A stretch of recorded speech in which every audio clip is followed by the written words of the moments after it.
Hoy vamos a ver a los egipcios en tiempos del Imperio Romano, cuando ya se oculta el sol de los faraones.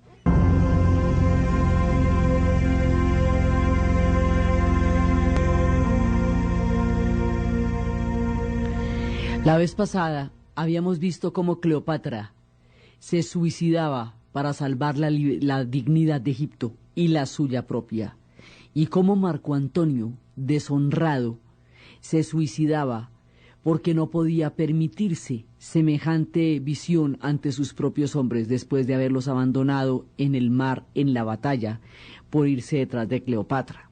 Habíamos visto cómo cada uno consuma su destino, ella en nombre de su pueblo y él en nombre de su honor, y cómo llega a su fin esta espléndida e interesante aventura de esta reina del Nilo, que trató de salvar a Egipto en su último cuarto de hora como un imperio independiente que pudiera seguir existiendo por siglos más. Pero no va a seguir existiendo después de ella como imperio. Entonces, ¿qué pasa? Aquí, en este punto de nuestro relato, desaparecen los egipcios de los libros de historia y no se vuelve a hablar de ellos sino por allá mucho tiempo después, y entonces todo el mundo tiene la idea, mucha gente tiene la idea de que los egipcios desaparecieron del mapa porque los libros de historia registran pedazos de la historia de los pueblos y los pedazos que no son bestseller se hunden en el tiempo. Pues Egipto sigue existiendo y no colapsa y no se acaba, y después le van a pasar un montón de cosas impresionantes y va a desarrollar un pueblo que hasta hoy sigue viendo los soles del Nilo. Eso no fue que apague y vámonos, que se acabaron los faraones y mejor dicho no volvió a pasar nadie por allá. El sustrato de la civilización egipcia, sea cual sea y bajo la religión que sea, es el Nilo. Mientras el Nilo exista, existirán los egipcios, porque es un pueblo atado al destino de un río milagroso. Entonces, ¿qué va a pasar con los faraones antes de que los libros de historia cierren las solapas y la gente no vuelva a hablar de ellos durante mucho tiempo y parezca que no hay una, digamos que no hay una continuidad histórica entre el tiempo en que dejaron de leerse los jeroglíficos y los pueblos egipcios de la actualidad donde se reúnen hoy por hoy las cumbres? Egipto siempre ha sido un papel importante en todos los órdenes geopolíticos y en todos los órdenes religiosos, desde su magnífica civilización hasta las profundas raíces que el cristianismo ha tomado de sí mismo, de él, hasta el Islam, hasta las cruzadas, siempre, luego con la época del Canal del Suez y la descolonización y el panarabismo, siempre Egipto será y es un país importante, una piedra angular en la región. Lo que pasa es que su historia a veces se hace más visible que otras, y de la parte más visible, pues obviamente es la historia del Imperio Antiguo y Medio y Nuevo, por la grandiosidad de la propuesta de civilización que ellos hicieron, y porque en el enigma de los tiempos esto todavía sigue despertando toda clase de fascinaciones. Pero entonces, ¿qué fue lo que pasó con ellos y cómo van a quedar congelados en el tiempo del reconocimiento de los occidentales? O sea, la historia tiene dos partes. Una es cómo la reconocen y otra es cómo sucede, cómo se registra y cómo sucede. Entonces, después de la muerte de Cleopatra, Egipto va a pasar a ser el granero del Imperio Romano. ¿Esto qué quiere decir? Que el alimento de las legiones lo produce el trigo del Nilo, lo produce todo el cultivo del Nilo. Luego Egipto es la posibilidad de viabilidad del Imperio Romano, porque es la comida para las legiones, y con las legiones es que se hace el imperio. Entonces será una prioridad de primera línea durante toda la época del Imperio Romano, porque ahí está directamente la comida. Por eso Octavio, habíamos dejado a Octavio a la sombra, aprovechando las pasiones de Marco Antonio, su sentido de lo romántico, su sentido de lo dandy y también su desatino en algunos momentos de su historia y su brillante carrera como militar y todo eso. Lo habíamos dejado aprovechando el papayazo tan impresionante que le va a dar Marco Antonio, porque él se autoelimina del camino de Octavio, primero por la vía del deshonor y luego por la vía del suicidio, y entonces eso se la sirvió en bandejita. Cleopatra no le sirvió la bandeja porque Cleopatra se le suicidó en lugar de dejarse ser llevada en estado de humillación y presidio a Roma, como le pasaría a la hermosa reina Zenobia, que no podría escapar del destino como Cleopatra sí lo logró. Entonces resulta que Octavio le queda despejadito el camino y Octavio Augusto monta el imperio romano, lo monta, o sea, la idea es de Julio César, pero Julio César fue asesinado. Entonces, el que va a montar el imperio, lo que llaman montar el imperio, va a ser Octavio Augusto. Este tipo es el primero de la dinastía de los Claudianos. Y eso, la dinastía de los Claudianos va a quedar inmortalizada en la literatura por la obra de Robert Graves y en la televisión por la excelente producción de la BBC conocida como Yo Claudio. Entonces, este Augusto, ese es el de Libia, de esas generaciones, de esas descendencias que va a salir Claudio, de ahí es que van a salir Tiberio, Calígula, Claudio, Nerón, todo ese combo de la esplendorosa Roma. Esa es la dinastía de los Claudianos, la primera del imperio. Esa es la que más miniseries se le produce porque es la más espectacular. Y ahí el imperio ya es muy grandote. Entonces, ese Octavio, que es el vencedor absoluto de toda la contienda con Cleopatra y con Marco Antonio y con Julio César, porque Julio César fue asesinado, este Octavio es un tipo grande y este Octavio va a tener a Egipto como su bien personal, porque eso le asegura y le garantiza el alimento para las legiones. Entonces, Egipto va a ser muy, muy importante para los romanos. Lo que pasa es que no se va a, no se va a diferenciar de las demás provincias romanas, no va a resaltar dentro del mundo romano particularmente, pero sí va a ser el sustrato. Entonces por eso se invisibiliza, ¿ve? Por eso es que parece que hubiera desaparecido. No, para nada, no desaparece. Sigue dándoles a ellos todo el trigo que hace posible que las legiones avancen. Entonces, como los romanos son un imperio de ingenieros, entonces le van a meter toda la ficha a reparar los caminos, todos los caminos del antiguo imperio egipcio. Ellos lo van a restaurar y a hacer calzadas y todo, porque ellos son imperios de ingenieros. Donde quiera que fueron, hicieron caminos e hicieron acueductos, y por eso era que todos los caminos conducían a Roma, porque todos los caminos los hacían los romanos. Entonces, Egipto lo van a tener muy titino y muy lindo, porque es el que le da la papa a todo el mundo, que en este caso es el trigo, y lo van a tener muy cuidadito, muy divino él, porque es muy importante, con sus caminos bien puestecitos y todo. Vamos a restaurar los canales, porque que el Nilo esté funcionando como una uva es lo que necesitamos para que genere la cantidad de trigo que se requiere para alimentar el Imperio Romano. Entonces, Egipto sigue siendo fundamental y depende directamente de Octavio Augusto, directamente. Pero ¿qué pasa? Al acabarse la figura del faraón como gobernante de Egipto, se acaba el puente con los cielos. Es decir, los egipcios no conciben dentro de su religión una vinculación directa con la divinidad. Para ellos sería demasiado arrogante, sería impensable, demasiado soberbio. Ellos requieren de un puente que les permita a través de él comunicarse con la divinidad. Ese puente era el faraón. Entonces la inmortalidad del faraón conducía a la inmortalidad de todo el pueblo egipcio. Y por eso ellos, además, para ser usted faraón, independientemente de que no fuera egipcio, porque fíjese que a los hicsos los reconocen como una dinastía, a los ptolomeos los reconocen como una dinastía, o sea, así haya dinastías que no necesariamente fueran egipcias, son reconocidas como legítimas porque cumplen la función del puente entre el pueblo egipcio y el inframundo y el mundo cósmico. Entonces, en la medida que lo haga, en la medida que Cleopatra haga los ritos como toca y a lo bien, pues ella es parte de todos los faraones, aunque esas últimas dinastías sean griegas ptolomeas. Entonces, el conjunto de toda esta época, desde el momento en que nos aparecen los primeros faraones, desde las primeras dinastías hasta Cleopatra, va a durar 30 siglos, 30 dinastías, ¿ve?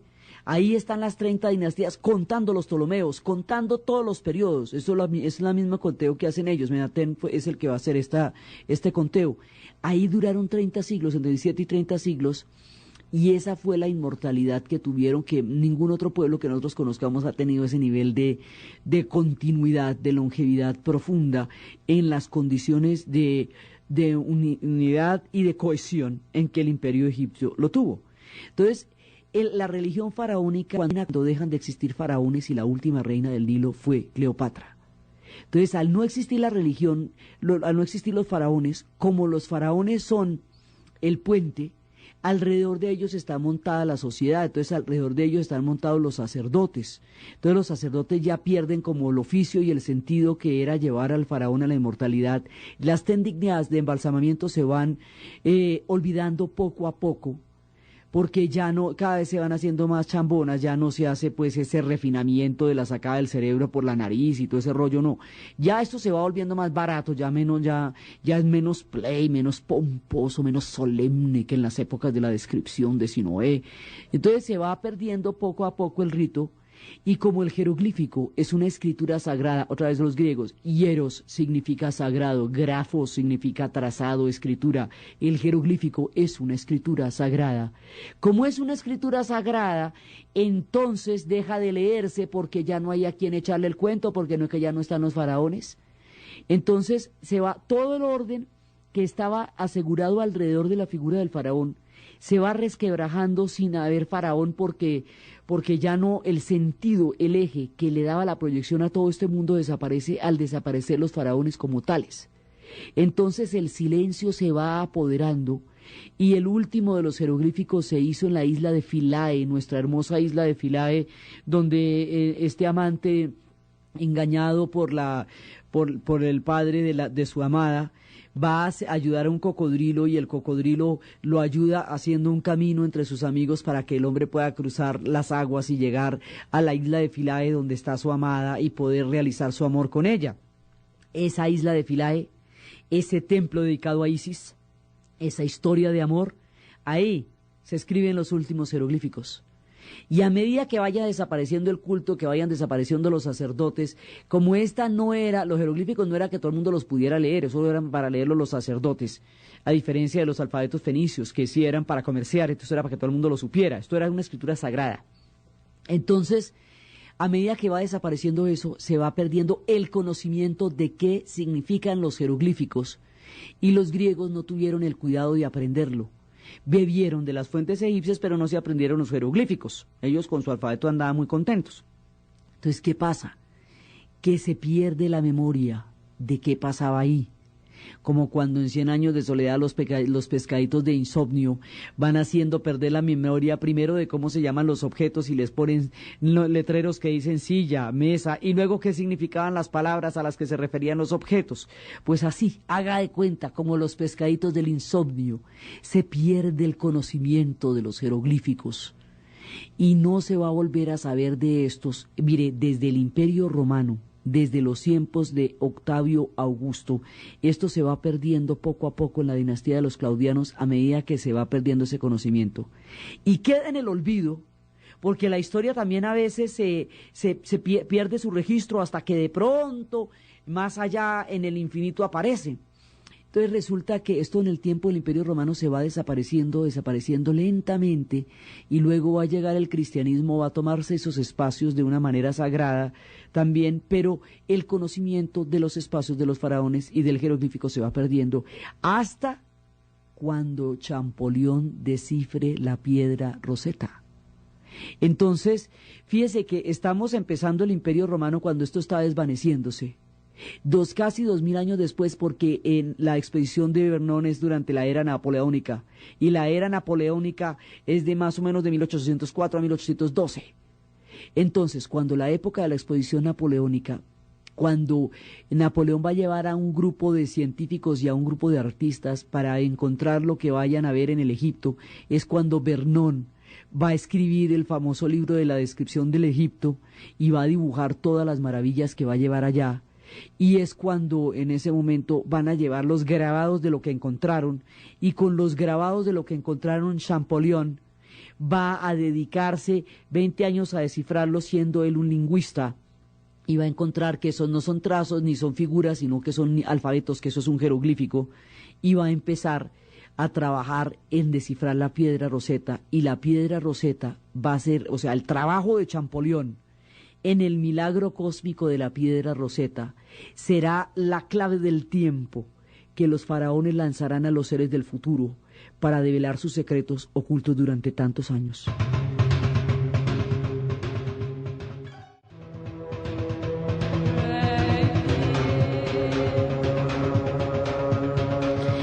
Después de siglos y siglos de silencio, todo esto quedará en el olvido y nadie sabrá qué significan. Tendrán una presencia absolutamente sobrecogedora, huellas de un pasado indescifrable como tantas otras civilizaciones cuyo contenido aún desconocemos, incluyendo las nuestras, como las agustinianas y todos esos pueblos, o los antiguos mayas, que ya han desaparecido a la llegada de los españoles, digamos, quedan en el rango de las huellas de civilizaciones cuyos contenidos no son totalmente desconocidos.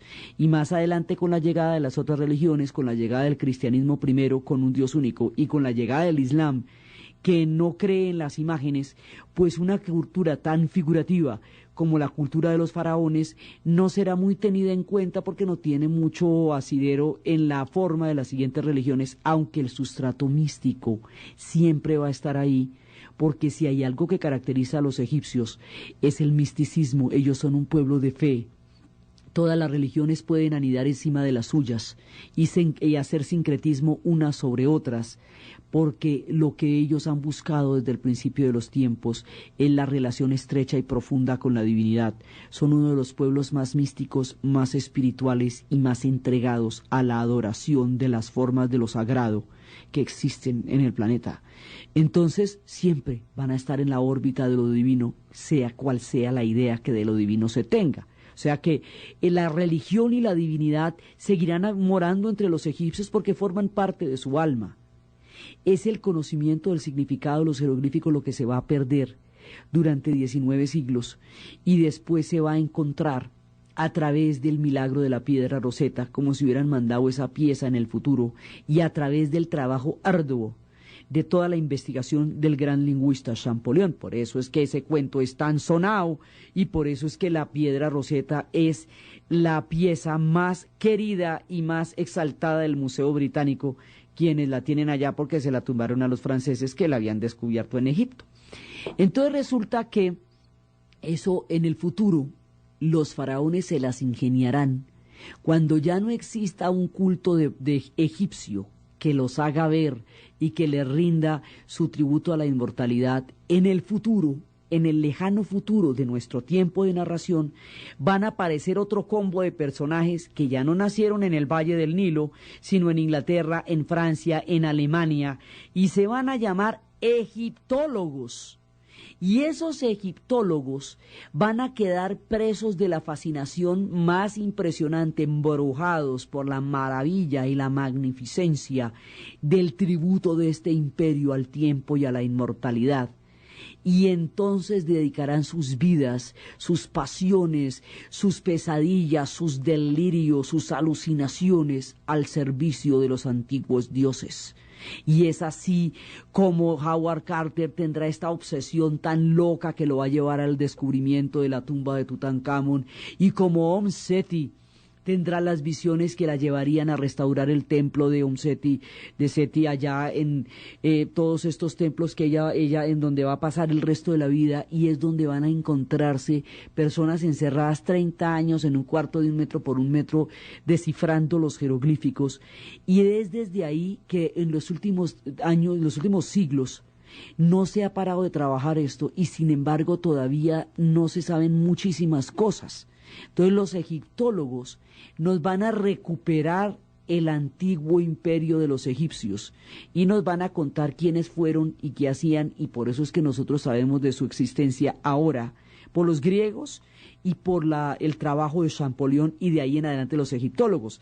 Entonces va a venir toda la gente como David Roberts, que es el que va a hacer esas pinturas de Abu Simbel tan absolutamente maravillosas. Va a haber toda una serie de personajes que los veremos cuando nuestra historia llegue al punto del siglo XIX.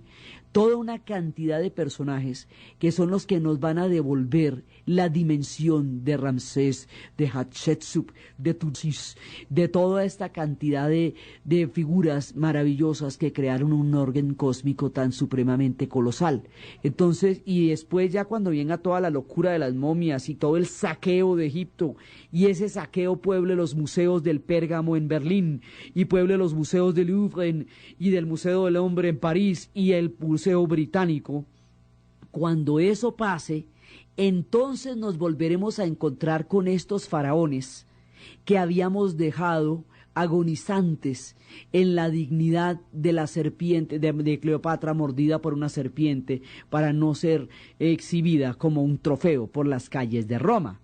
Entonces nuestra historia con Cleopatra la volvemos a retomar es en el siglo XIX y de ahí en adelante, y una vez que Occidente descubra a los egipcios, no va a poder ignorarlos nunca más y va a quedar preso de la más impresionante de las fascinaciones, y unos y otros se disputan las teorías y las momias, y el saber de los faraones va a tomar un rumbo críptico, un rumbo oculto, porque como no va a ser una religión principal, entonces los conocimientos que lograron preservarse de lo que ellos tenían va a coger un carácter esotérico.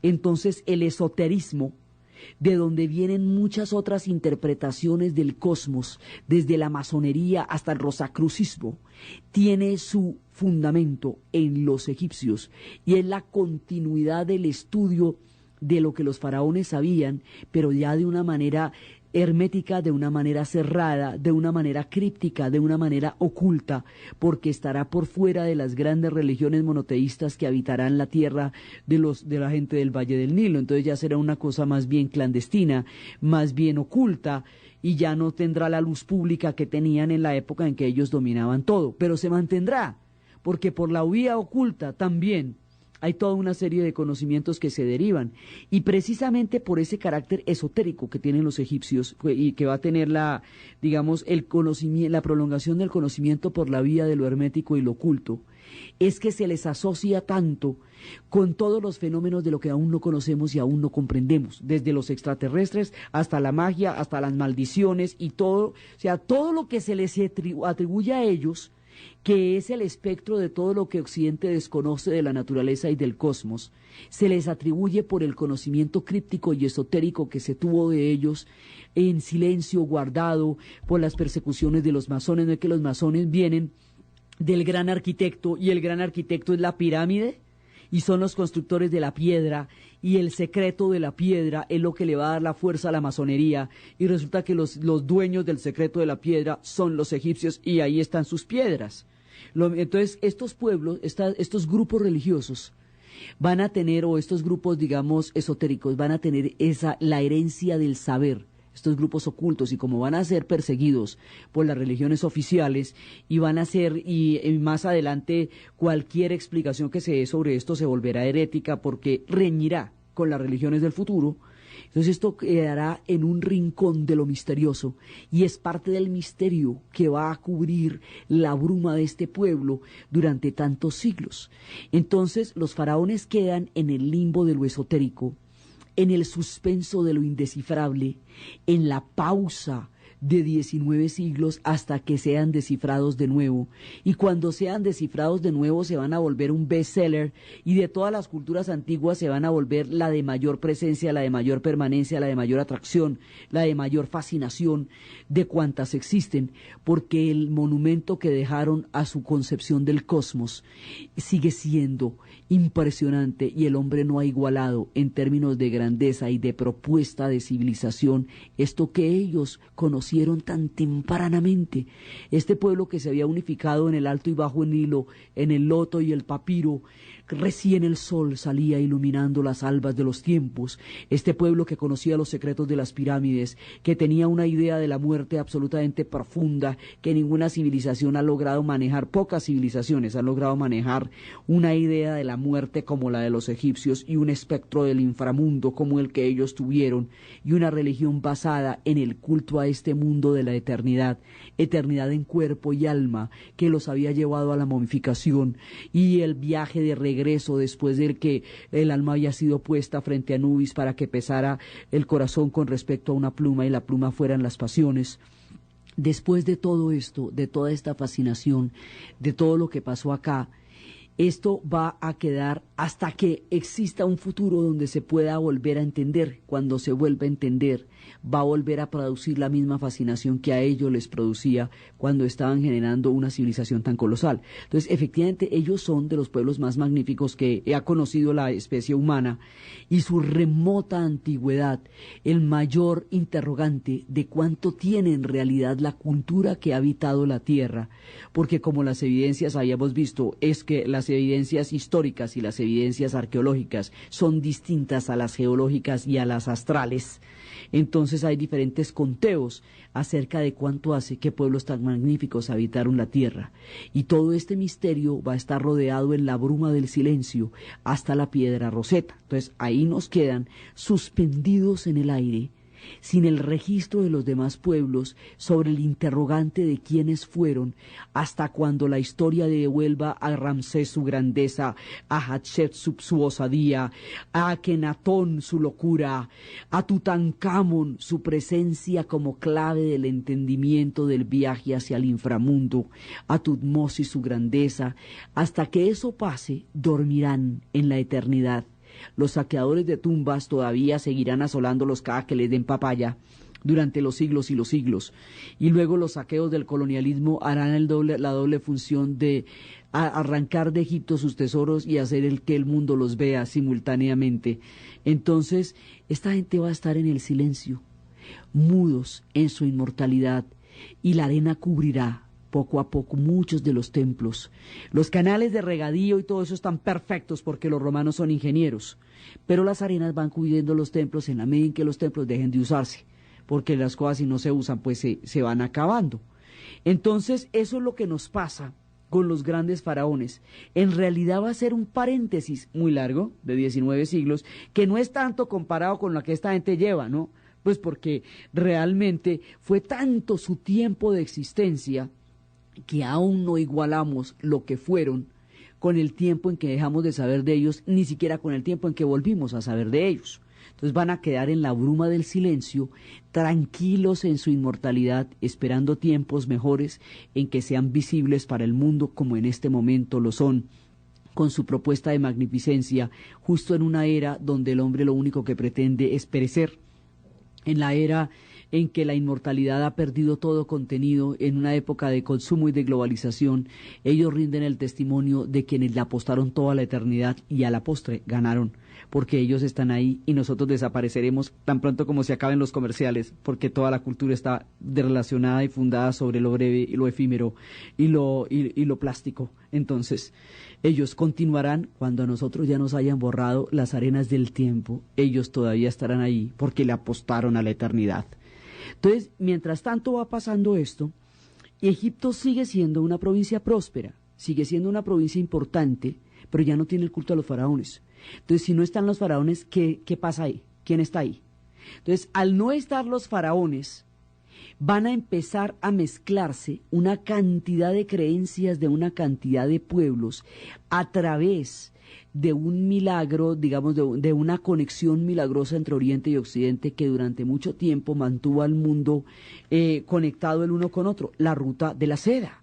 La ruta de la seda arrancaba en Chang'an, en China. Recordemos que el origen de la seda tiene el mito de la mujer, la hija y la madre que habían visto partir a su padre para la batalla hacía 2 años y no había regresado, y la hija juró casarse con el primero que le trajese a su padre vivo ante la tristeza de su ausencia, y había llegado un caballo negro brioso en cuyo lomo llegó su padre. La alegría de su hija le hizo olvidar la validez de la promesa, y al poco tiempo salió, el caballo relinchaba y relinchaba, ella le contó al padre la promesa, el padre mató al caballo para evitar el problema de tenerlo de yerno, que es un camello tener a un caballo de yerno, y entonces el caballo empezó, porque la montaba ese caballo, relinchaba, pues que era una cosa tenaz, no dejaba dormir. Entonces tendieron el cuero del caballo sobre el césped, y la chica pasó, y el cuero la envolvió totalmente, y la subió sobre una mata de morera, y ese es el origen que los chinos nos cuentan del gusano de seda.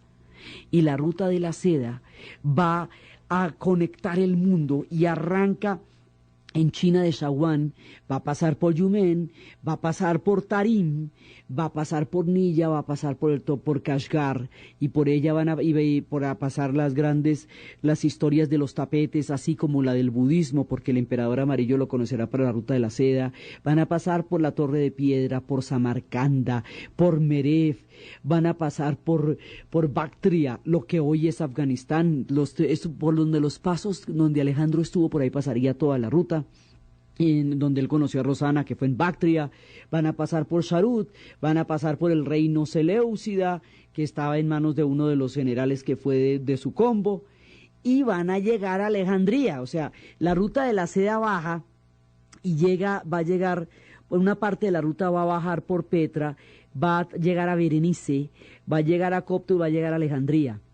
De Alejandría pasa a Antioquía, y por Antioquía sigue para Roma, y allá termina la ruta de la seda. O sea, la ruta de la seda nosotros nos está empezando en Shanghái, China, y nos está terminando en Roma, pero el punto de comunicación de la ruta de la seda es Alejandría.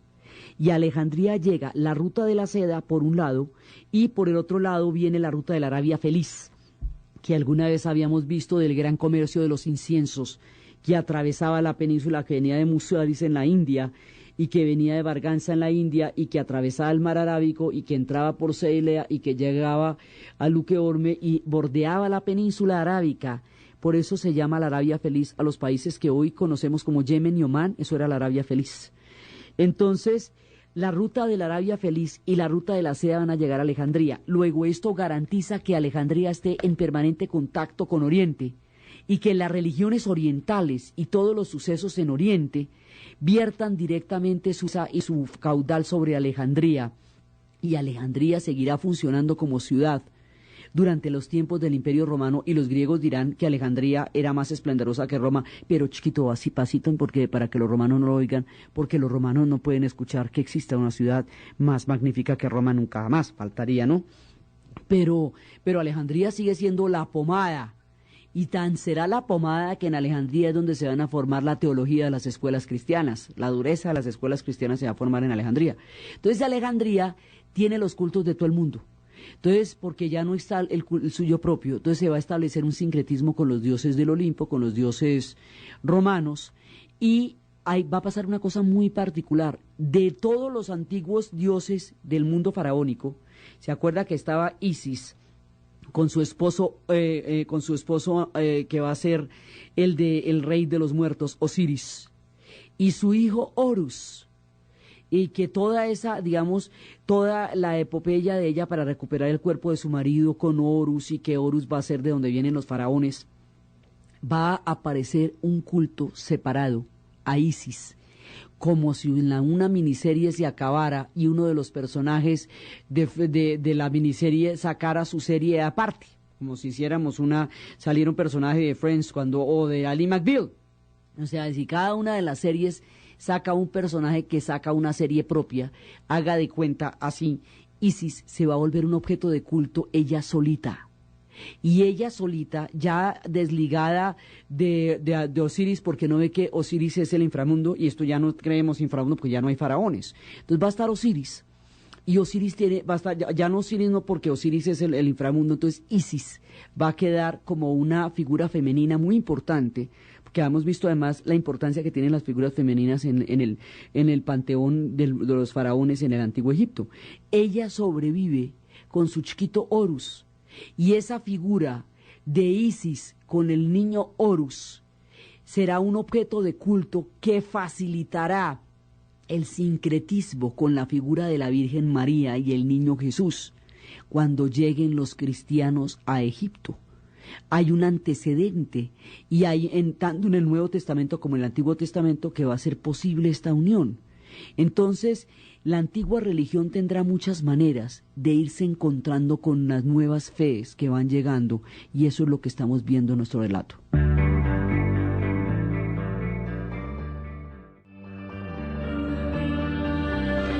Entonces, va a existir el culto de Isis, y una cantidad de pueblos van a creer en Isis, lo mismo que van a creer en los dioses del Olimpo, porque todo el mundo es politeísta ahí.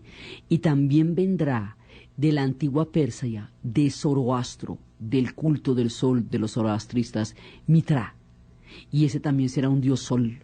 Entonces Isis y Mitra van a estar gobernando el espectro cósmico y el espectro de fe de los pueblos y todas las demás creencias, porque es que imagínense, por la ruta de la seda y la ruta de la Arabia Feliz, pues eso viene en todas las religiones y vienen todas las historias, y estas se van mezclando en una impresionante fusión en la ciudad de Alejandría, porque Alejandría es el punto que recibe todo el paso de Oriente y lo lleva hacia Occidente. Ya Roma es Occidente, la ciudad de Roma, la eterna, pero Alejandría es todavía puerta, portal entre Oriente y Occidente. Entonces todas estas influencias van a llegar a Alejandría, y por eso en los museos de Alejandría va a haber hasta chinos entre todas las figuras que aparecen de toda la gente que llegó por allá.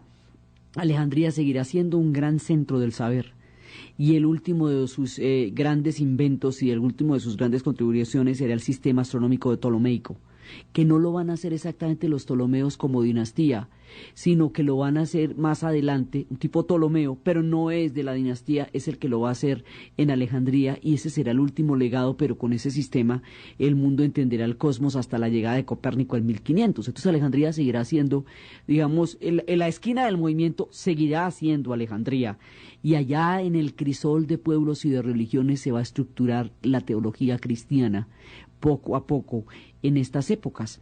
Entonces el culto de Isis va a ser muy importante, porque el culto de Isis va a ser el puente, y cuando llegue el cristianismo a Egipto, los egipcios encontrarán en el cristianismo un nuevo puente para la divinidad, que es la manera como ellos entienden su sentido de la existencia, con un puente frente a la divinidad y a la fe, que es lo que realmente da sentido a la existencia de los egipcios, es la fe. Ellos son un pueblo rodeado completamente de una aureola mística y espiritual. Entonces, en ese momento van a empezar a llegar a todas estas religiones y todas estas historias, y va a haber mucho tiempo de paz, mucho tiempo de paz dentro de lo que se va a llamar la paz romana. Y la paz romana va a hacer que en Egipto no vuelva a pasar nada raro, no va a haber chismes de Egipto, pero esa paz tan prolongada y esa importancia capital que tuvieron dentro del Imperio Romano va a hacer que durante la era del Imperio Romano Egipto sea muy próspero, muy próspero, siempre será muy rico, y su riqueza se mantendrá en la medida en que sea necesaria para el Imperio Romano, tanto en su producción como en el mantenimiento de aceitado, y pues bien bonito de los canales y todo. Entonces los egipcios van a tener mucha prosperidad, y de esa prosperidad no va a haber ningún tipo de perturbación, eso todo va a transcurrir tranquilo, los soles llegaban, los soles se iban, el día tranquilo, el Nilo se inundaba, el Nilo se recogía, y la gente seguía cosechando a lo bien. Ahora ya en nombre de Isis, bueno. Pero va a haber otro factor que va a alterar, lo único que va a pasar, que va a alterar la paz de los egipcios durante un tiempo. Por eso es que uno dice que tranquilo como un egipcio, porque es que los tipos han estado tranquilos mucho tiempo, y entonces han aprendido bastante acerca de la frescura. Entonces, la otra cosa que va a pasar es que va a haber dos rebeliones en Palestina, dos rebeliones de los judíos. Los judíos se van a rebelar contra el Imperio Romano porque el Imperio Romano no tiene problema con ninguna religión. Es tolerante a todas las culturas, inclusive los romanos son hasta noveleros, les gustaba todo lo que venía de Oriente, les parecía sensacional, se inventaron la moda, tenían un toque light, frívolo y lujurioso, y estaban dispuestos a aceptar cualquier idea que llegara con tal de que fuera novedosa. El único problema, los romanos eran muy tolerantes en su administración porque ellos no tienen una cultura como la de los pueblos que van a gobernar. Ellos tienen una cultura jurídica, una normatividad de las sociedades y una gran estructura militar. Son abogados, son ingenieros y son militares, no son filósofos. Entonces, ni tampoco místicos. Entonces ellos a lo suyo y en lo que son buenos son los mejores. Nunca había habido un imperio como el romano. Nunca había habido un imperio con esa capacidad de universalidad porque los griegos no estaban para contarle quiénes eran a todo el mundo. Alejandro no vivió lo suficiente para que su universalidad pudiera exceder los años en que él vivió. Y los egipcios pues menos le querían contar a nadie quiénes eran porque ellos estaban alrededor del Nilo. Entonces, el imperio romano es el primer imperio globalizante. Por eso lo que pasa en Roma se va a globalizar. Entonces la rebelión de los judíos va a ser permanente porque es que resulta que los judíos no pueden de ninguna manera tener ningún otro Dios distinto de Yahvé. Y ese pacto está sellado a través de la circuncisión. Es lo que confirma que Yahvé ha elegido a un pueblo para que sea su pueblo y lo adore solamente a él. Entonces los romanos no podían dejar de ver con sospecha esto porque usted tenía que reconocer por lo menos uno de los dioses del Olimpo porque era un problema de Estado, era un problema político, usted no podía ignorar esos dioses y los judíos no los podían reconocer porque si los reconocían entraban en idolatría y eso era muy tenaz. Entonces, ¿qué pasa? Que los judíos se van a rebelar, lo que para los judíos es un problema teológico fundamental de su relación con Yahvé, que es la más importante que ellos tienen. Para los romanos es un problema político y es un problema militar. ¿Por qué? Porque es que los judíos están en las puertas de la frontera oriental del Imperio Romano y en la frontera oriental del Imperio Romano están los únicos enemigos que los romanos tuvieron durante siglos, que eran los persas, o sea, los partos. Sí, los persas, acuérdense que se llaman distintos según esté uno echando el rollo antes o después. Entonces aquí se llaman los parsos. Los partos, que son los mismos persas, los mismos de Alejandro, los mismos de los griegos, ¿sí? Y que después llamaremos asánidas, y que antes llamábamos aqueménidas, y que hoy les decimos iraníes, son el mismo combo, los persas. Estos partos siempre fueron enemigos totales de los romanos y siempre los tuvieron a raya. Entonces, esa frontera era muy peligrosa. Hasta la llegada de las invasiones bárbaras, Roma realmente no tuvo ningún enemigo ni ningún peligro por ningún otro lado, distinto de los partos. Entonces, cada vez que había una rebelión en Judea, como esto quedaba tan cerca de la frontera con los partos, había que desplazar legiones que necesitaban tener ahí parchadas para cualquier cosa que se les ofreciera a los partos, que eran su verdadero peligro. Había que desplazarla hacia Judea y eso los irritaba, ¿ve? Porque era una lora y entonces decían, otra vez me toca desplazar las legiones hacia Judea, ay, Dios mío. Pero las rebeliones se van a dar una y otra vez porque los judíos no pueden ceder, porque si ceden desaparecen. O sea, su condición es ese pacto que tienen con Yahvé.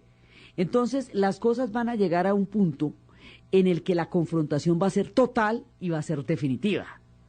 Y ese punto va a ser cuando finalmente destruyan el templo, se tomen Masada los romanos y finalmente, primero con Tito Livio y luego más adelante cuando Adriano vaya a construir una ciudad griega sobre las ruinas de la antigua Jerusalén para alejarlos del culto, porque le parece además chévere hacer una ciudad ahí, y ahí se va a dar la última rebelión, y ahí cuando viene la última rebelión ya es la diáspora, la prohibición total de los judíos de vivir en el territorio de Judea, y su migración por el resto del mundo, y unos se irán a España, que serán los sefardíes, y otros a Alemania, que serán los askenazis al este del Rin, y empezará su historia europea. Pero resulta que en ese momento los judíos son una comunidad muy importante en Alejandría. Desde la traducción de los 70, el milagro de los 70, son importantes dentro de la intelectualidad de la cultura alejandrina. En la diáspora, los judíos dan a conocer, su religión no es proselitista, pero va a ser conocida por la diáspora, por la presencia judía durante tanto tiempo, y habrá judíos en Alejandría desde siempre, por un lado. Por otro lado, en esas coyunturas en las cuales los romanos estaban a la orden del día con las rebeliones, los romanos eran muy tolerantes con todo, pero había una palabrita que no les gustaba y con la que no transigían y frente a la cual no tenían ninguna piedad, la palabra rebelión. Y los judíos les daban por ahí por las rebeliones, entonces tome para que lleve, hasta que finalmente los borraron. Entonces, cuando estamos en todas estas lides, que si los romanos entran y los acaban, que si ellos se rebelan, ellos están recordando la rebelión de los macabeos. Y la rebelión de los macabeos fue en tiempos helenísticos, en los tiempos de Ptolomeo, en los tiempos eleutas y todo esto. Hubo una rebelión una rebelión de los macabeos para recuperar la cultura judaica sobre los judíos y eliminar la influencia griega que se estaba haciendo demasiado poderosa por el helenismo. Esa rebelión de los macabeos tiene una importancia tan grande en el imaginario judío que las olimpiadas de ellos se llaman las macabiadas. Entonces ellos están esperando un macabeo mesías que los salve de los romanos, un guerrero, un duro, un superhéroe guerrero que organice a su pueblo contra los romanos y los saque de Judea. Pero va a llegar es Jesucristo, va a llegar Jesús, un hombre con un mensaje de paz y con un mensaje de amor en el momento en que la confrontación con los romanos está al rojo vivo. Entonces habrá quienes considerarán que esa será una nueva salida y un nuevo camino que nunca habían contemplado antes y una idea del Mesías que no habían pensado, y habrá quienes consideran que no. Entonces los que lo van a considerar el Mesías y van a seguir su camino del amor y la paz se van a convertir al cristianismo, que se convertirá, el cristianismo es como una especie, digamos, va a salir de la misma religión judaica como un cisma, y unos de ellos se irán siguiendo a Jesús y los otros continuarán esperando a su Mesías y seguirán la rama judaica. Los cristianos son pacifistas. Al ser pacifistas no van a tomar parte en las revueltas romanas porque no creen en ese tipo de confrontación, y eso rompe totalmente, digamos, el origen común o los lazos que hicieron que una religión saliera de la otra. Los judíos seguirán su camino de la confrontación, la destrucción del templo, la gran deportación y la salida hacia la diáspora, y los cristianos tendrán otro camino diferente que los va a llevar a ser la hegemonía de Occidente. Entonces los cristianos, Pablo de Tarso, que nació en Tarso, donde Cleopatra vio por primera vez a Marco Antonio, donde Marco Antonio la vio de mamacita ahí desfilando por el Nilo, eso es Tarso. Pablo de Tarso va a desligar el cristianismo del rito judaico. El rito judaico es fundamental porque los judíos sobreviven por sus ritos. Entonces va a reemplazar la circuncisión por el bautizo. Y va a decir que eso no es solamente, que esa muerte de ese Jesús no es solamente por los judíos, sino por todos, por toda la humanidad, y va a universalizar el cristianismo. Y como el tipo es ciudadano romano, o sea, forma parte del Imperio Romano, aunque no haya nacido exactamente en Roma, entonces el mundo entero de la época conocerá a través de Pablo de Tarso el cristianismo, y como es el primer imperio globalizado, a la postre el cristianismo se va a globalizar porque sucede en Roma, y Roma es la esquina del movimiento. Es como algo que en esta época se conozca en Londres, París, Berlín o Nueva York, pues se universaliza porque son los centros a partir de los cuales se difunden los mensajes del tiempo en el que vivimos. Pues en eso, en la época de los romanos, pues era en Roma. Entonces, esta universalidad que le da Pablo de Tarso es la que va a hacer que el cristianismo sea el llamado a reemplazar el mundo místico anterior y se vaya a imponer poco a poco hasta cuando se convierta en la religión oficial de los romanos. Y cuando eso suceda, pasa primero de ser una religión al interior del Imperio Romano de los cristianos de las catacumbas a ser una religión paralela a la del Imperio Romano, y luego a ser una religión superior a la del Imperio Romano, en la medida en que Roma empiece la decadencia y el cristianismo sea el único que tenga una propuesta valorativa para cuando Roma caiga y el imperio material más poderoso haya desaparecido, y entonces quede una alternativa espiritual que diga que lo que Cristo custodia no lo destruye el bárbaro, porque su reino no es de este mundo. Entonces, ahí va apareciendo el cristianismo, y va apareciendo el judaísmo como una práctica solo para los judíos, confirmada por el pacto con Yahvé, y el cristianismo como una práctica proselitista de conversión, porque lleva un mensaje de universalidad que debe ser entendido por todos los corazones de la manera como lo plantearon. Entonces, esas religiones van a pasar por Egipto y todo lo que pase por Egipto va a tener el sello de los egipcios.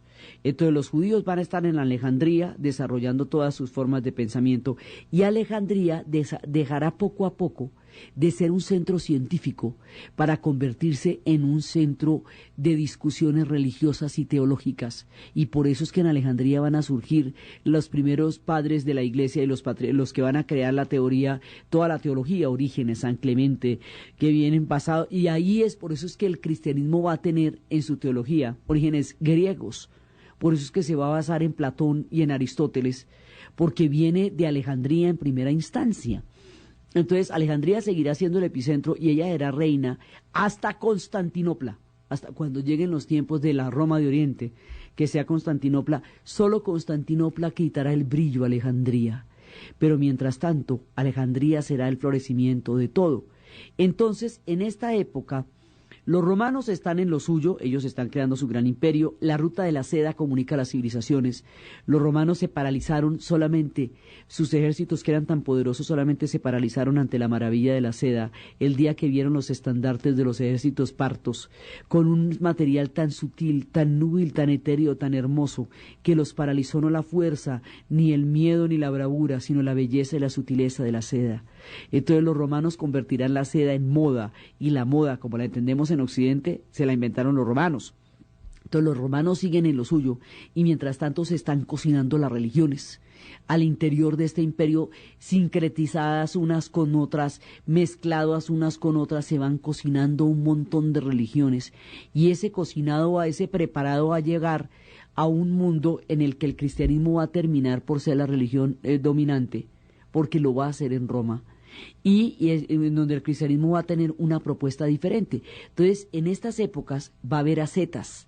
Los ascetas van a abandonar el mundo porque hay una posición que dice que el mundo fue creado, una posición gnóstica que dice que el mundo fue creado, el alma y el espíritu fue creado por Dios, pero el cuerpo y las tentaciones fueron creados por el demiurgo, una especie de demonio, y por lo tanto el ascetismo era un aislamiento de todos los lugares donde el demonio estuviera tentando, y ese ascetismo se va para los antiguos templos y revive la fe de los pueblos que están cerca del Sinaí y de los pueblos que están en el desierto, y empieza por esa vía del ascetismo a conocerse mucha parte de la práctica de los cristianos, y los cristianos van a tener en Egipto una importancia capital y se van a llamar coptos, que significa egipcio, y van a encontrar el lazo entre Isis y su niño Horus, entre la Virgen y el niño Dios, entre la figura del Nuevo Testamento